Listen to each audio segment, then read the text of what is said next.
Hello, everyone, and welcome to this episode of Just Lying Around. This is our third episode, and I am one of your hosts, Kyle Sutherland, and joining me is my brother-in-law, Adam Snow.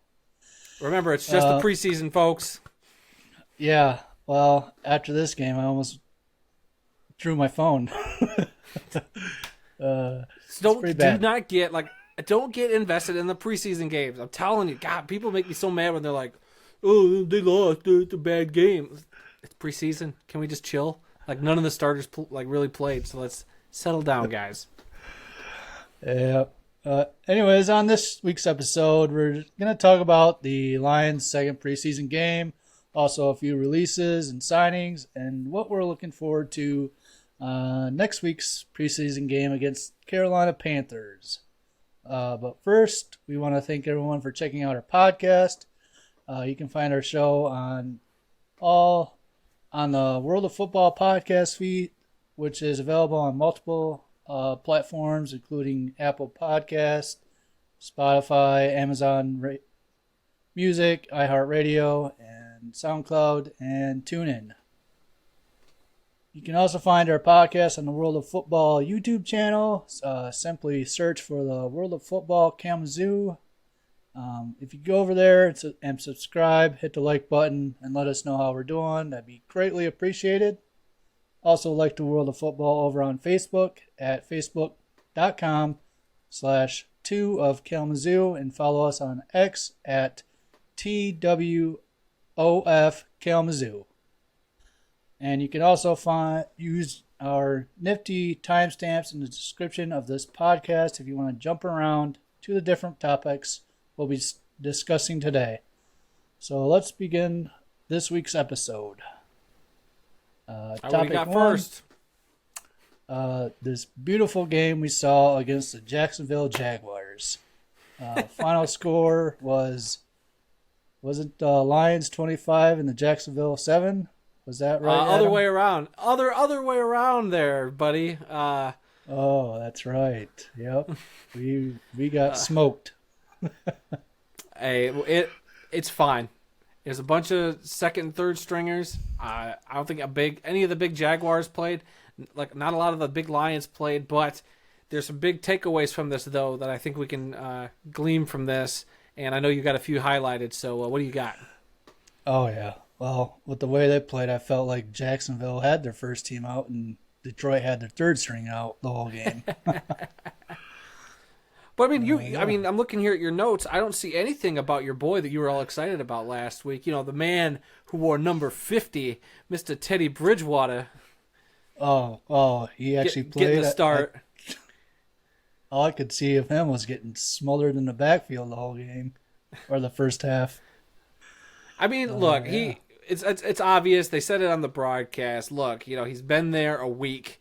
While a veteran, you still gotta take time to develop your relationship with your receivers, and the timing and all that is crucial, and you need more time to get that down.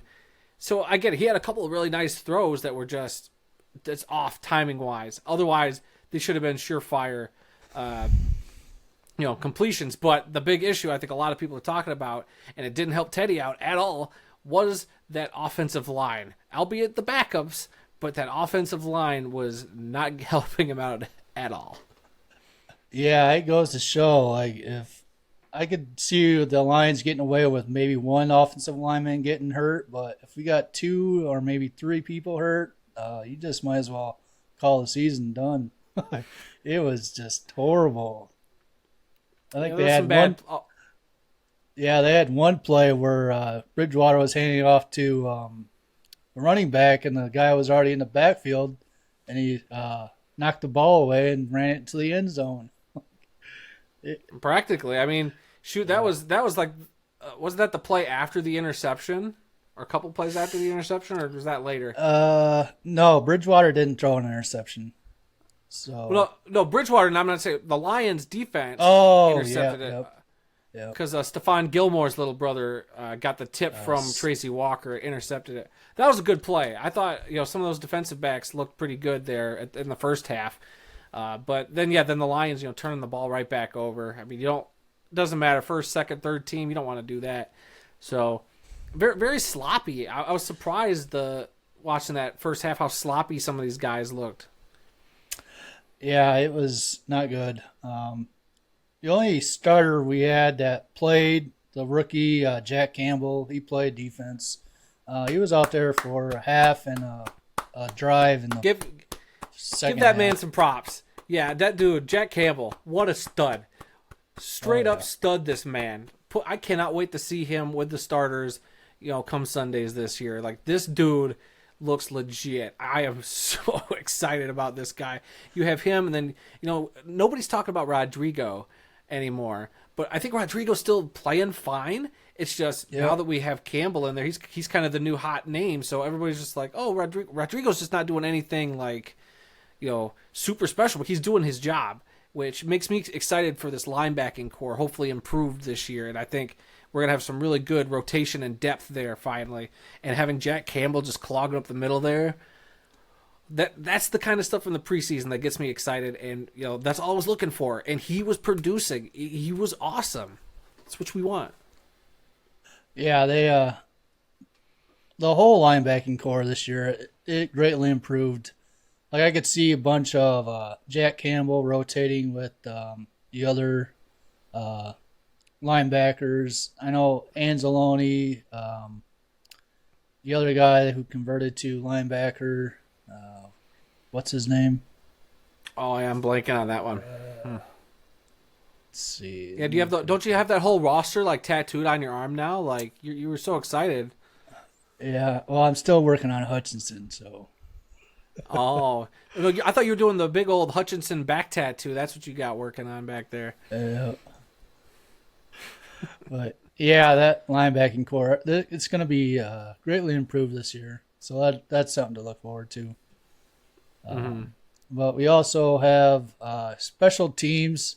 Like, I felt their returners, whether it be kickoff or punt, they were averaging over 25 yards every time they got the ball. We had Chase Coda, who returned a couple. I think some of them were over 30 yards. So, to me, I think I'm really liking Chase Coda right now. I hope he makes a team somehow. Yep. I think a lot of people are liking Coda. I'm pulling for him to get a roster spot, hopefully. Like I said, he's kind of like this year's Zach Zenner. He's that hot flavor. He's that Tom Kennedy from last year. He's the hot name that people want to see on the roster. And if he's doing what he has to do, we'll just see if it's enough to make the roster. But with the special teams, of all the stuff in the preseason to take away from, I think special teams is usually the one unit to really that is going to translate to the regular season, and just in terms of play, because I think that their punt units have looked awesome. I am digging what they're doing, so that part of the game is getting me really excited. Other than that, individual performance is all I'm looking for. Yeah, and I'm hoping for like one of those trick plays they pull out. I'd like to see what they can do. Maybe with not a couple for the of these new preseason. guys. You don't need to whip. You save that for week 1 against Kansas City. Yeah. Onside kick, first play of the game. Opening kickoff. Oh my God, Dan Campbell, I'm there for it. Let's do it. Yeah, and then also we have Stephen Gilmore, Stephon Gilmore's brother. Like you said, I felt like he had a great game. He had an interception. He had a pass breakup too. One thing, I was watching Dan Campbell on his press conference after the game.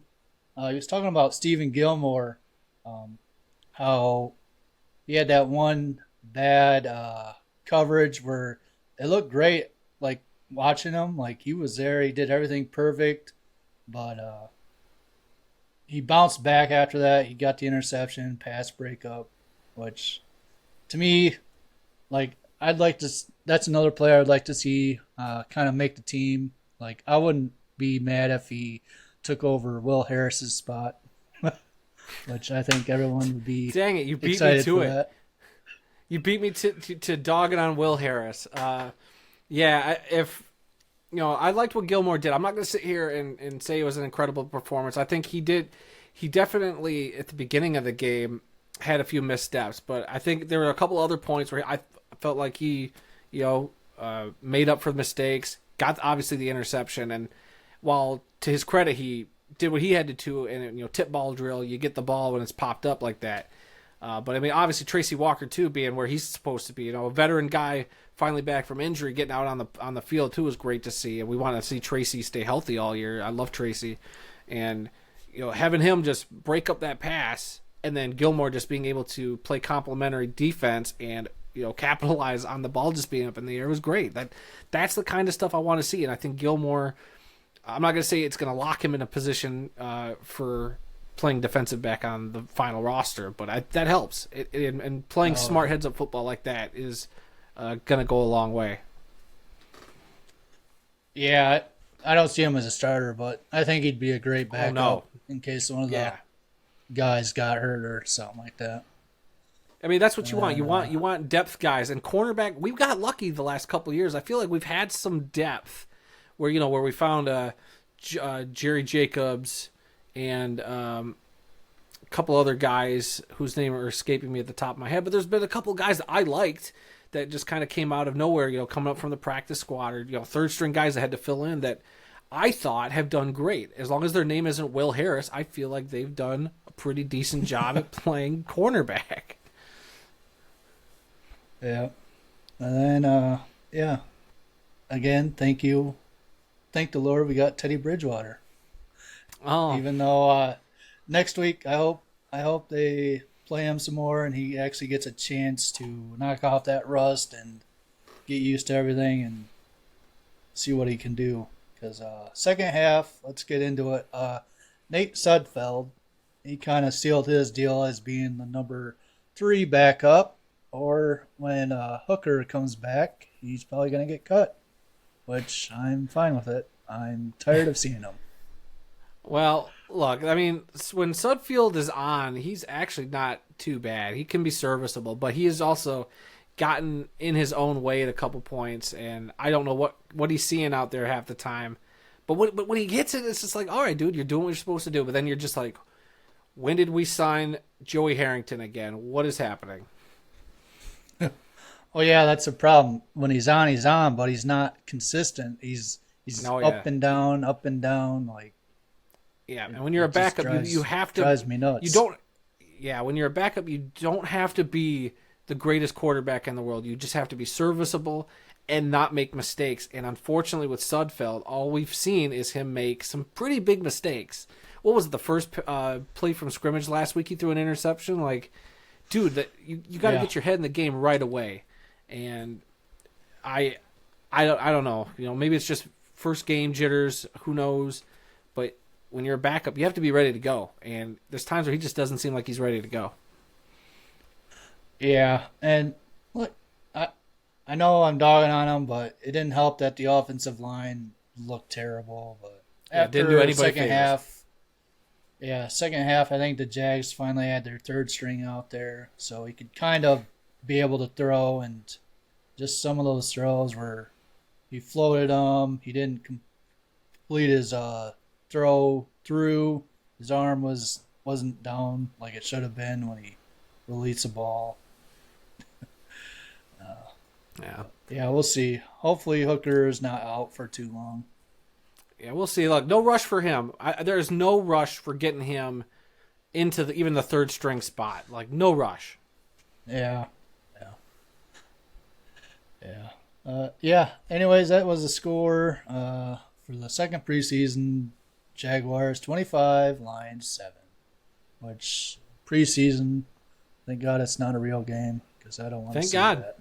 Yeah, I agree with you there. And then, topic number 2, news. Not much has happened. Again, remember, Detroit Lions, McDonald's partnered together. So if the Detroit Lions get an interception, go on the McDonald's app, enter the code or whatever you got to do to get a free Big Mac when you buy one. Did you do that? Stephen Gilmore. No, I didn't. Because as soon as that interception happened, I thought I was like, "Oh my god, I forgot to sign up for the app to get the box." Yeah, I'm gonna. I want to do it right after this. Gotta download it. Because While you're I think we're barbecuing, gonna get a lot aren't you trying to get to barbecuing? That's why you're trying to speed through this podcast today. Yep. Well, I can What you making me? multitask. Can you? Nothing for you. Steaks for us. Oh man, come on! Don't be like that. When you buy your steak and bring it over, I'll cook it. I'll be over in 10 minutes. Shoot. Nope. But yeah, with this season, I think we're gonna have a lot of interceptions. So just make sure you download the app, get your free buy one get one Big Mac. Don't miss out. Also, we got Barry Sanders statue. He's going to be revealed week 2 against the Seahawks. Lomas Brown is getting inducted into the Ring of Honor, our Pride of the Lions, week 7 against the Raiders, which we will be there. Yeah, didn't we talk about that last week? Yeah, I'm just recovering it. I don't want people to forget. You're going to say it every week so people don't forget? For the next 8 weeks? Yeah, because, yep. All right, bud, whatever. Yep. Then we have Jamison Williams. He got hurt in practice. Dan Campbell said pretty much he's done with the preseason workouts. He's done playing in the preseason. He'll return week 7 against the Raiders. And return again. The game will be after. Yeah. Home. That's gonna be a big game. It will. He's going to be rusty for sure. The only good thing is after week 3, he can start practicing again. So I feel like they're going to really run the course with him and make sure. Yeah, and have you followed up? Because a story came out about how after the preseason, the Lions training staff are not allowed to be involved with Jamison. Yeah. Yeah, because he can't enter the facility. No, he can't return to the facility, so I don't think they can work on him. Right? Yeah, obviously, but I just wasn't sure if there was a workaround that the team was able to figure out to where they can set up an offshoot medical practice, from the team to keep an eye on him. I don't know. That might be a rule or regulation or something in their books or whatever. But I think the Lions, if they can, they'll probably try and work it out, something like that. But yeah, that's something I'll have to look into for next week. See what they. Yeah, I'm just curious. I just haven't seen a follow up to that, but okay. Yeah. Yeah. And then topic number 3, not much as far as people getting cut or signed. We do have one cut. Denzel Mims that we signed from the Jets. He was cut because he was injured. And I think we gave up a 6th round, which it was a 6th or a 7th. But yeah, but I believe the condition was that he makes the roster, so I think we get that pick back. So that's how I understood that situation. Yeah, I think you're right. So we do get that pick back, so we don't really lose anything except for maybe paying him whatever salary he got from practice and playing the game or whatever. Right, yeah. It just I know a lot of people are scratching their heads why would you release a guy you traded for? What a waste. But yeah, if you're Brad Holmes, I think he was just look, we were going to take a chance on the dude. It's a conditional 7th round pick. I mean, if he makes the team, cool, we lose a 7th round pick. If he doesn't, we get the pick back. It's a win-win situation for the Lions. I mean, I'm okay with it. I was a little surprised to hear that he was released, especially after the whole Jamison getting hurt again. And then Amon-Ra, getting tweaked a little bit. I mean, he's going to be fine, but I was like, man, are we really going to just I know I was saying last week that we had some wide receiver depth, but then a couple guys get hurt. I'm like, okay, maybe we need to have a couple more guys to pad that depth a little bit. Yeah, I wonder if the roster cuts after the 3rd preseason game, if they're going to maybe sign one of the not bigger name wide receivers, but one of those guys that kind of stand out to the Lions. Yeah. Might go after a few of them. There's still a few guys out there in free agency that could be worth picking up if you're Detroit. Like, I just don't know where Brad Holmes is at and how comfortable they are spending, money on a big name receiver. Like who is it? A guy I liked. I'm gonna blank on his name. He was with the Browns for a long time. Jarvis Landry.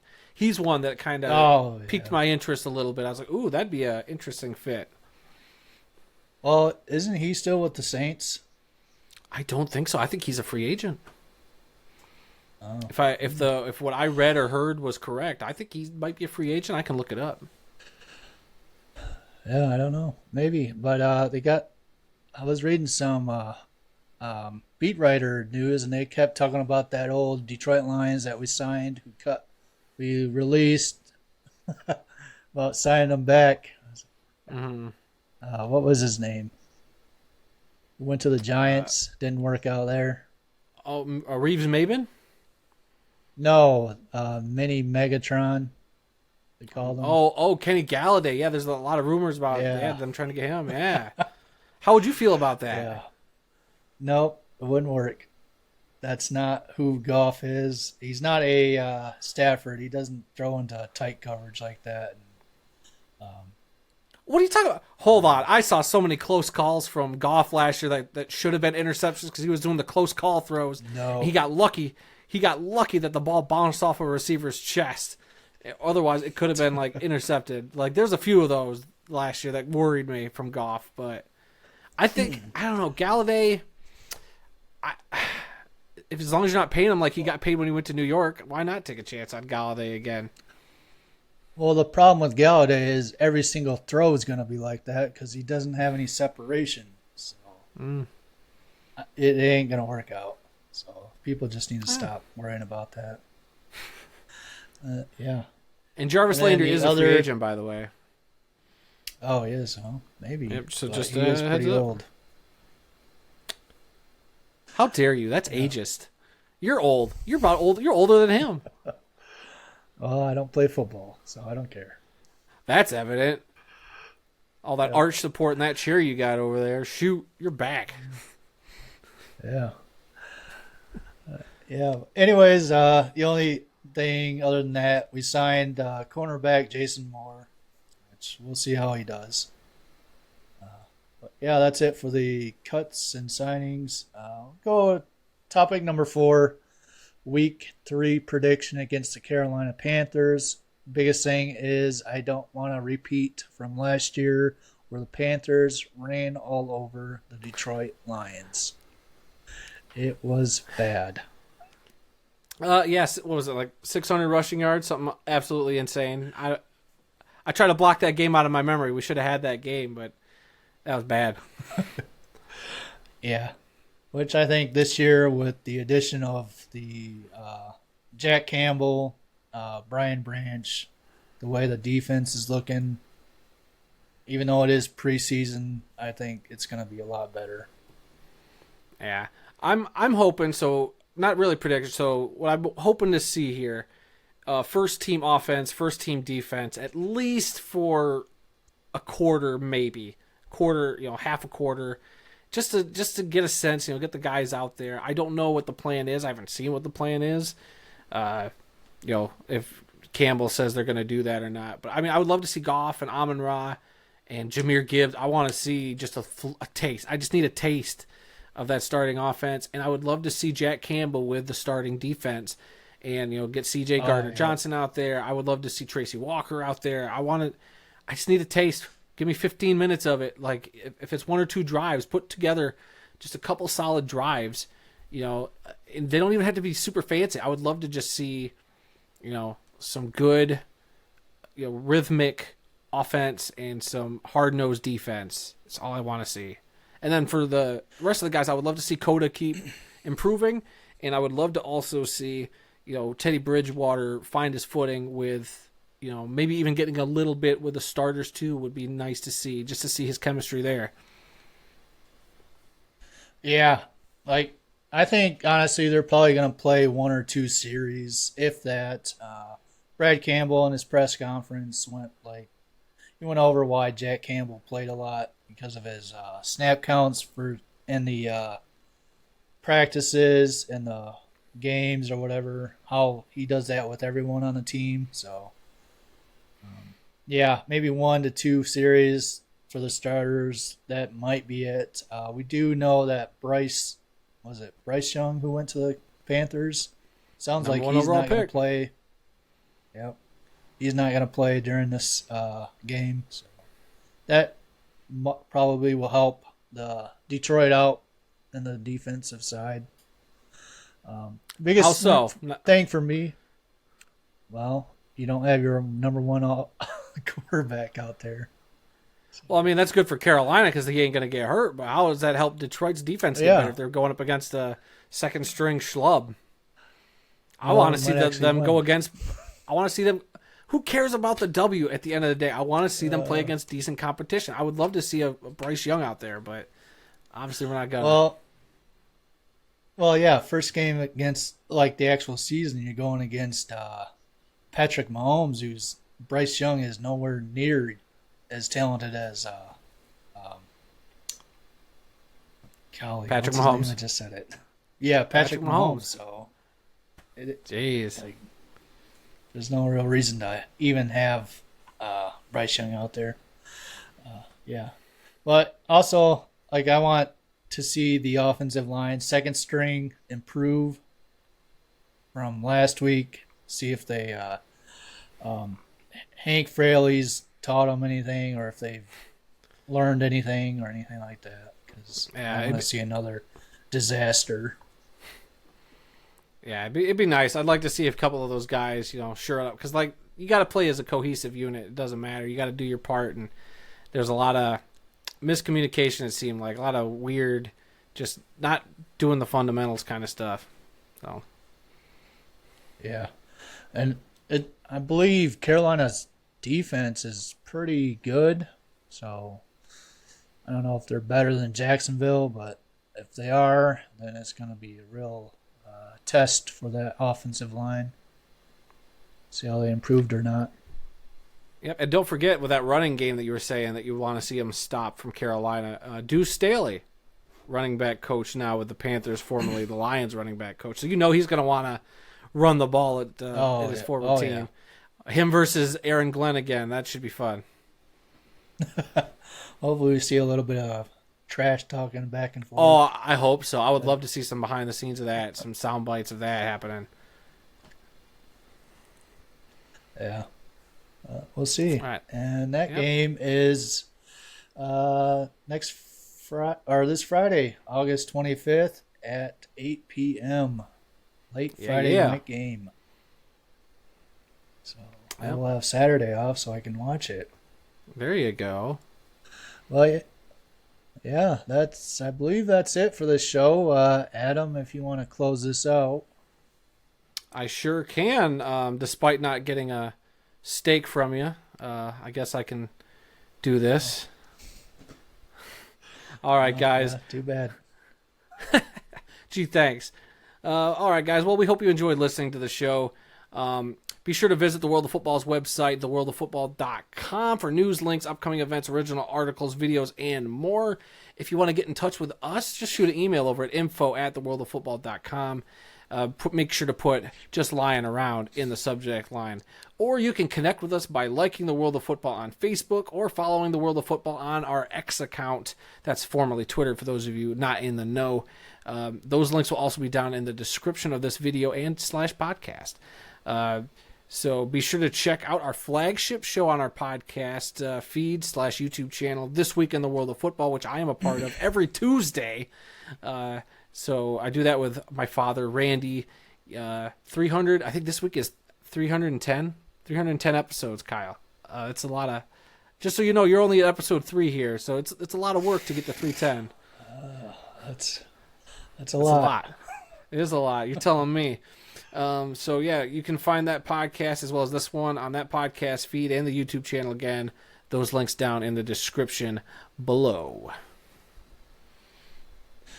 Yep. And all right.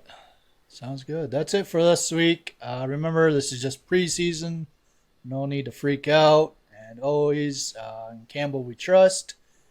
And yeah, 2.5 weeks. We all get to see that monster Hutchinson getting those sacks against Mahomes. And everyone's going to jump in joy. And remember, go Lions. Go Lions.